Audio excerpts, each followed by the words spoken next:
Doctor గారు, నాకు బంక విరేచనాలు అవుతుంటే డాక్టర్ గారిని కలిశాను. పెద్దపేగు ఇన్ఫెక్షన్ అని అన్నారు. ఈ పెద్దపేగు ఇన్ఫెక్షన్స్ ఎలాంటి సమస్యలకు దారితీస్తాయి?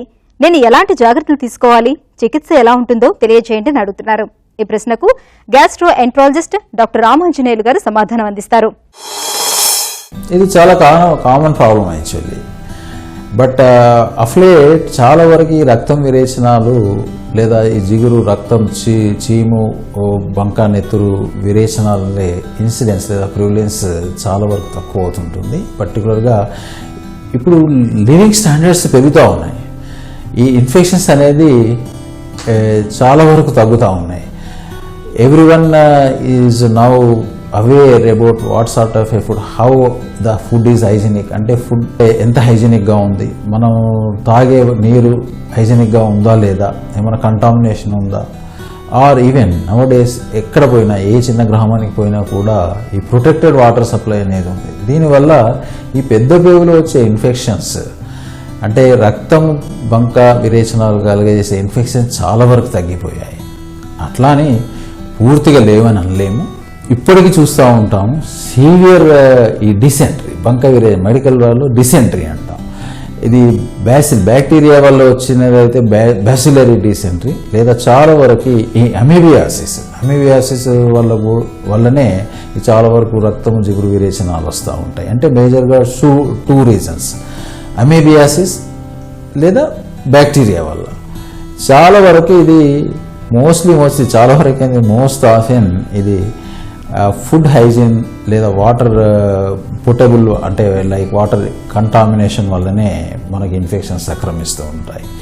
కానీ ఎవరిలోనైతే ఈ సిమ్టమ్స్ ఉంటాయో ఒకసారి చాలా వరకు కాంప్లికేషన్స్ రావచ్చు. అంటే డీహైడ్రేషన్, కొన్ని కిడ్నీ కాంప్లికేషన్స్, రక్తస్రావం జరగవచ్చు, కొన్నిసార్లు రక్తం ఎక్కించాల్సిన పరిస్థితి కూడా రావచ్చు. Infection is simple actually.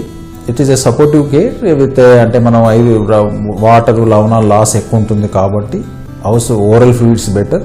అది లేని వాంతులు కనుక ఉన్నట్టుంటే సలైన్ ఎక్కించడం కానీ లేదా అలాంటివే main. Along with this ORS sachets తీసుకోవాలి. అంటే డీహైడ్రేషన్ని మనం ట్రీట్ చేయాలి లేదా దాన్ని ప్రివెంట్ చేయాలి. కానీ కొంతమందిలో కాంప్లికేషన్స్ రావచ్చు. ఒక కాంప్లికేషన్ ఏంటంటే ఈ డీహైడ్రేషన్ నుండి కిడ్నీ ఇంజరీ రావడం ఒకటి. రెండవది ఏంటంటే ఈ రక్తం చాలా వరకు రక్తస్రావం జరిగి రక్తహీనత రావచ్చు. కానీ కొంతమందిలో ఈ ఇంటెస్టైనల్ కాంప్లికేషన్సే కాకుండా కొన్నిసార్లు జాయింట్ పెయిన్స్ కానీ అట్లాంటివి వస్తాయి. ఆర్థ్రాలజియస్, పాలిఆర్థరైటిస్ అంటాం, అవి కూడా రావచ్చు.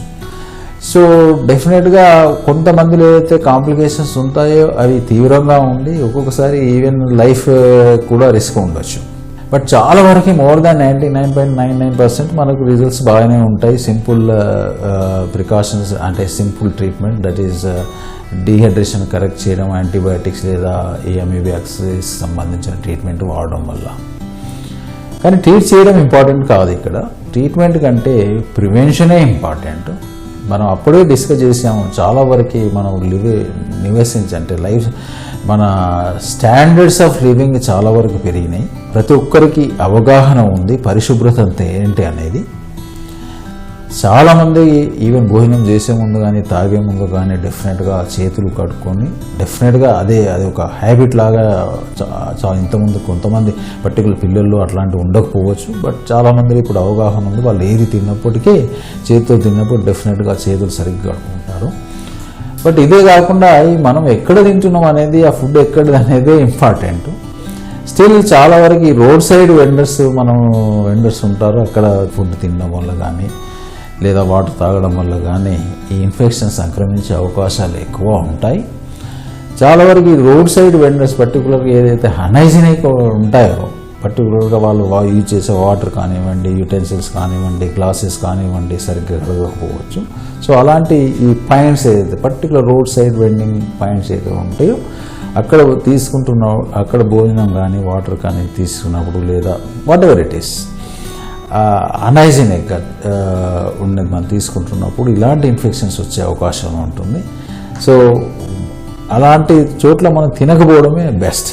But even best of the best not only road side vendors, even sometimes even urban life స్టైల్లో, అర్బన్లో లివింగ్లో మనం బయట తినడం అనేది హోటల్లో కానివ్వండి, రెస్టారెంట్లో కానివ్వండి, ఎక్కడైనా జరగవచ్చు. బట్ డెఫినెట్గా కొన్నిసార్లు, అన్నిసార్లు అని కాదు, కొన్నిసార్లు మనం ఇన్ఫెక్షన్, ఈ గట్ ఇన్ఫెక్షన్స్ రావచ్చు. అవి డెఫినెట్గా అంటే రక్త విరేచనాలు, బంక విరేచనాలుగా వస్తుంటాయి. బట్ చాలా వరకు మనం ట్రీట్ చేస్తాం. బట్ ట్రీట్మెంట్ కంటే prevention is best. Standards, you have to maintain your food standards, hygienic standard, good food, hygienic food. Water ఎక్కడ పడితే అక్కడ తాగడం కాకుండా మనం తాగుతున్న వాటర్ ఇలా ఉంది. బట్ చాలా వరకు నౌడేస్ ఇంక్లూడింగ్ ద విలేజెస్ ఈ ప్రొటెక్టెడ్ వాటర్ సప్లై ఉంది కాబట్టి ఈ ఇన్ఫెక్షన్స్ని మనం చాలా వరకు అరికట్టగలుగుతున్నాం. సో ఈ ప్రివెన్షనే బెస్ట్. ఇందులో మనం వచ్చిన తర్వాత ట్రీట్ చేసుకోవడం కంటే ప్రివెంటివ్గా we should be careful about what we are eating, what we are drinking.